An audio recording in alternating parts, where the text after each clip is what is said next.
Driicky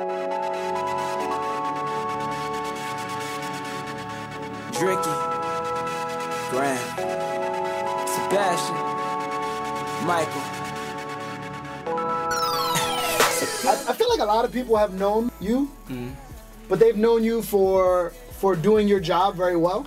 Right. I've seen a lot of interviews with you, and obviously the elephant in the room is snapbacks and tattoos, but to me, it always occurred to me is like, why when people talk to him about this record, they talk to him like it's not a positive thing. And for me, it's like he created a hit record. I would say 90% of the underground rappers that we interview on this show and most internet stations or college stations, none of them would ever put out a hit record. I mean, I think because like my start was I prided myself on lyricism and like the whole type of conscious music where I'm actually bringing a message to the fans and to the kids out here. Even with one of the records that got me my biggest bugs internet-wise was the Letter to My Son, the Don Trip response, and where I was talking about kids growing up without their fathers and how it is out here, because that's real to me. That's real where I'm coming from. I think, correct me if I'm wrong, that came before the Snapbacks Tattoos. Yeah, that came way before. I mean, actually, that was, if we want to keep it technical, that actually had the labels looking at me at first.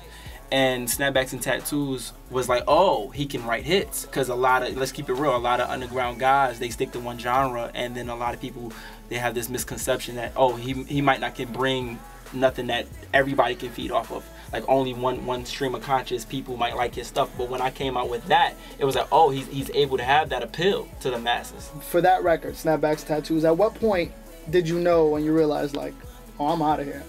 This record is out of here. It wasn't a I'm out of here. Honestly, keep it real with everybody. My first mixtape, which is on Dat Piff, shameless plug. But it's what is the called, name of that mixtape? You Gotta Start Somewhere. It's 15 free songs, even including the Letter to My Son. I included like a bonus song because I was like in love with that song.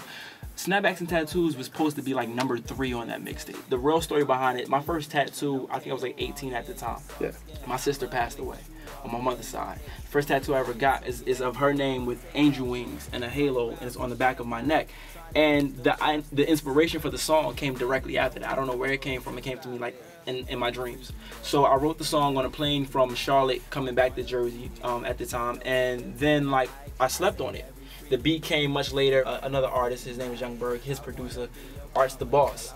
And then immediately, like, my lyrics with that song just kind of just matched so well. When is the experience of Frederick Nishi dropping? The experience, so we could set that up with another interview. We're trying to drop it this fall.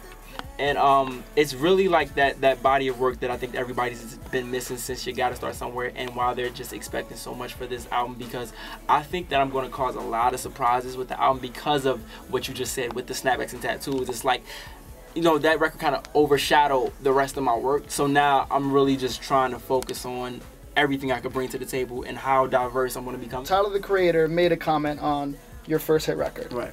But it felt like it was Tyler commenting on everything because he's a giant child, right? Right. And then you put up a freestyle that BT didn't air or didn't want to air. Didn't want to air. Yeah. Both verses were fire, but what makes you?